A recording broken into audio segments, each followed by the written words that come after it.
Hello views, welcome back to our channel. ఈరోజు మనతో ఉన్నారు amphi certified mutual fund distributor అయిన రమేష్ పసుపులేటి గారు. సార్తో మాట్లాడదాం. Hi sir. హాయ్ అండి. సార్, ఇప్పుడున్న టైమ్స్లో ముఖ్యంగా ఫైనాన్షియల్ ఎడ్యుకేషన్ అనేది చాలామందికి రిక్వైర్మెంట్ ఉందన్నమాట.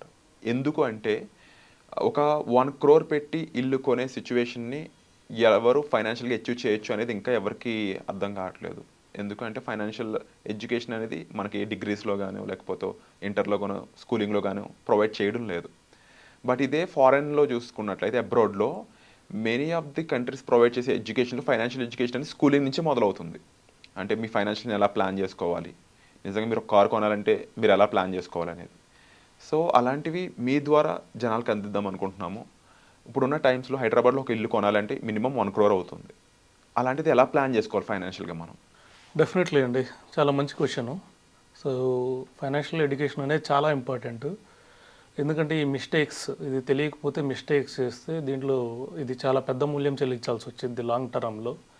అందుకనేసి first of all financial education ఎందుకంటే మన గోల్స్, అందరికీ గోల్స్ ఉంటాయి.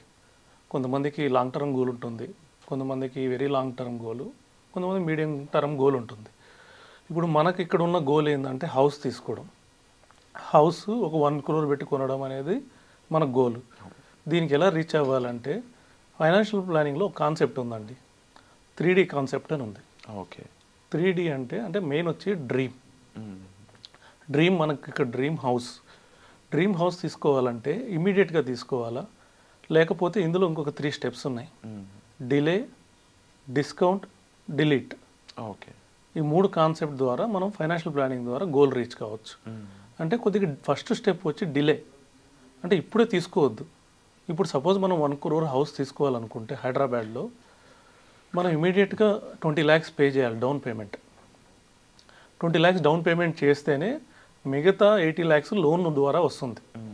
అంటే 20% మనం పే చేయాలి, 80% బ్యాంక్స్ పే చేస్తాయి. సో అప్పుడు మనం ఈఎంఐ ఎంత కట్టాలంటే 20 ఏళ్ళు టర్మ్ పెట్టుకుంటే మనం ఆల్మోస్ట్ 80,000 ఈఎంఐ కట్టాలి. ప్రతి నెల 80,000 80,000 ఈఎంఐ కట్టాలి. ఎలాగ ఎన్ని సంవత్సరాలు కట్టాలి? 20 ఏళ్ళు కట్టాలి. ఓకే. సో అంటే బ్యాంక్స్ని పోషించడం కోసం మనం లోన్ తీసుకున్నట్టు ఉంటుంది. సో దీనికన్నా నేనేమంటానంటే ఫైనాన్షియల్ ప్లానింగ్లో మనం డిలే చేసి ఒక 10 years డిలే పెట్టుకుందాం. ఓకే. ఒక 10 yearsకి మనం డ్రీమ్ని ఒక డిలే చేసి 10 years తర్వాత మనం ప్లాన్ చేద్దాం. దానికోసం ఏం చేద్దామంటే మనము ఇక్కడ నుంచి సపోజ్ ఆ 20 lakhs మన దగ్గర ఉన్నాయి కదా, మనం ఎట్లా హోమ్ తీసుకోండి డిసైడ్ అయినప్పుడు 20 lakhs మన దగ్గర ఉన్నప్పుడు ఈ 20 lakhs మ్యూచువల్ ఫండ్లో మనం ఇన్వెస్ట్ చేద్దాం. ఓకే. దీన్ని కూడా వేరే మార్గాల ద్వారా లో రిస్క్లో ఇన్వెస్ట్ చేయొచ్చు. ఎస్టీపీ అనే మార్గాల ద్వారా ఇన్వెస్ట్ చేసి రిమైనింగ్ మనం ఈఎంఐ ఎంత కట్టాలి? 80,000 ఈఎంఐ కట్టాలనుకున్నాం 80 లక్షలకి. 80,000లో మనం 40,000 పెట్టి ఒక లగ్జరీ హౌస్ ఆఫీస్కి ఎదురుగా ఒక లగ్జరీ హౌస్ రెంట్కి తీసుకుందాం. ఓకే. తీసుకుంటే ఏమైందంటే మనకు ఆఫీస్కి వాకబుల్ డిస్టెన్స్ ఉంటుంది. అవును. ఈ ట్రావెలింగ్ ఎక్స్పెన్సెస్, టైం అన్నీ ఉండవు ప్రాబ్లమ్స్. 40,000 అంటే మంచి ట్రిపుల్ బెడ్రూమ్ లగ్జరీ అపార్ట్మెంట్ వచ్చి సిస్టమేటిక్ ఇన్వెస్ట్మెంట్ ప్లాన్ ద్వారా ఒక మంచి మ్యూచువల్ ఫండ్ 10 years అంటే చాలా మంచి time. Mutual funds long term అంటారు. ఈ లాంగ్ టర్మ్లో మనం ఇన్వెస్ట్ చేసుకుంటా వెళ్తే మీరు నమ్ముతారా నమ్మరు, యాక్చువల్ కరెక్ట్గా 10 years పూర్తి అయ్యాలి. 20 lakhs ఇప్పుడు ఇన్వెస్ట్ చేసి 40,000 ఈఎంఐ కట్టుకుంటూ వెళ్తే 2 crores వచ్చింది. సేమ్ అదే ఫండ్ ద్వారా 20 lakhs ఇన్వెస్ట్మెంట్ లంసమ్గా చేసి ఎవ్రీ మంత్ ఎస్ఐపి ద్వారా 40,000 మనం 10 years ఇన్వెస్ట్ చేసుకోవాలి. నేను మళ్ళీ 12% ప్రకారమే లెక్కేస్తున్నా. నేనేం 14%, 15% అనుకోవట్లేదు. తక్కువ 12% రిటర్న్ ఇచ్చినా కూడా మనకి 2 crores వస్తుంది. ఐ థింక్ ఇన్ఫ్లేషన్ ప్రకారం చూసుకున్నా ఇల్లు వచ్చేస్తుంది. ఇల్లు ఇప్పుడున్న 1 crore అప్పుడు 2 crores అవ్వదు కదా. ఇంకా 10 years తర్వాత న్యూ అడ్వాన్స్డ్ హౌసెస్ వస్తాయి. అవును. ఇప్పుడు ఏదో అడ్వాన్స్డ్ హౌసెస్ అంట, అవి కూడా వస్తాయి. 10 years తర్వాత మనం హ్యాపీగా అప్పుడున్న ట్రెండ్కి తగ్గట్టు మంచి లగ్జరీ అపార్ట్మెంట్ కొనుక్కోవచ్చు. ఇప్పుడు కూడా మనం 40,000 పెడితే లగ్జరీ అపార్ట్మెంట్ వచ్చింది. అవును. అంత ఫుల్ ఫర్నిష్డ్ హౌస్ వస్తుంది. అక్కడ కూడా రెంట్కి ఉండొచ్చు. ఈ విధంగా మనము ఎటువంటి ఇబ్బంది కాకుండా మన గోల్ని, డ్రీమ్ని ఫుల్ఫిల్ చేసుకోవచ్చు. ఇంకొక ఇందులో చాలా అద్భుతమైన విషయం ఏంటంటే 20 ఏళ్ళ తర్వాత మనం క్యాష్ పెట్టుకుంటున్నాం. క్యాష్ పెట్టుకుంటే మనకు డిస్కౌంట్లో వచ్చింది. అవును. ప్లస్ ఇంకోటి ఏంటంటే మనం ఈఎంఐలు కట్టాల్సిన అవసరం లేదు తర్వాత. అంటే ఇంట్రెస్ట్ రేట్స్ భరించాల్సిన అవసరమే లేదు. అండ్ ముఖ్యంగా ఓన్ హౌస్ అనే దానికి ఫుల్ఫిల్మెంట్ ఉంటుంది. అవును.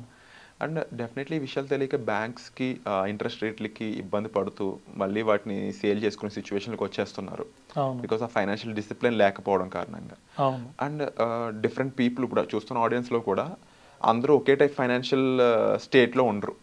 కొంతమంది 1,00,000 సంపాదించవచ్చు, కొంతమంది 2 లక్షలు, కొంతమంది ఇంకా తక్కువ, కొంచెం ఎక్కువ, డిఫరెంట్ సిచ్యువేషన్స్లో ఉంటూ ఉంటారు కదా. అవును వీళ్ళందరికీ ఒక అంటే వర్క్షాప్ రూపంలో కానీ లేకపోతే సబ్జెక్ట్ని అందించే రూపంలో కానీ ఎలాంటి ప్లాన్స్ చేయబోతున్నారు ఇన్ ఫ్యూచర్లో? ఇలాంటి 3D టెక్నిక్స్ కానీ లేకపోతే ఫైనాన్షియల్ ఇన్వెస్ట్మెంట్స్ ఎలా చేయాలి, ఎక్కడ చేయాలి, ఏది ఎవరికి సూట్ అవుతుంది, ఈ 3 ఆన్సర్స్ ఇచ్చే విధంగా ఎలా ఉండబోతున్నాయి ఫ్యూచర్ వర్క్షాప్స్ అని?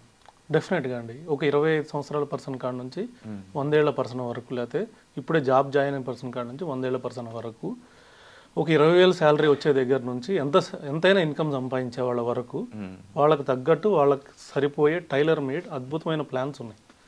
సార్ జనరల్గా అడుగుతున్నాను, 20,000 వచ్చే శాలరీ వాళ్ళు కూడా హ్యాపీగా లివ్ చేయొచ్చు అంటారు? హ్యాపీగా లివ్ చేసుకోవచ్చు. దాని ప్రకారం ప్లాన్ చేసుకుంటే 20,000 వచ్చే వాళ్ళు ఎర్లీ ఎంగేజ్లో ఉంటారు, వాళ్ళకి పెద్ద ఎక్స్పెన్సెస్ ఉండవు, వచ్చిన దాంట్లో హ్యాపీగా మ్యాక్సిమం దాచిపెట్టుకుంటే తర్వాత లగ్జరీగా బతకచ్చు. సో టైం అనేది మెయిన్ రోల్ ప్లే చేస్తుంది అంటారు? డెఫినెట్గా.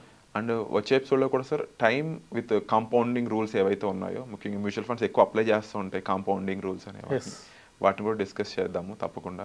అండ్ డెఫినెట్లీ అప్కమింగ్ వర్క్షాప్స్ అనేవి మీకోసం రెడీ అవ్వబోతున్నాయి.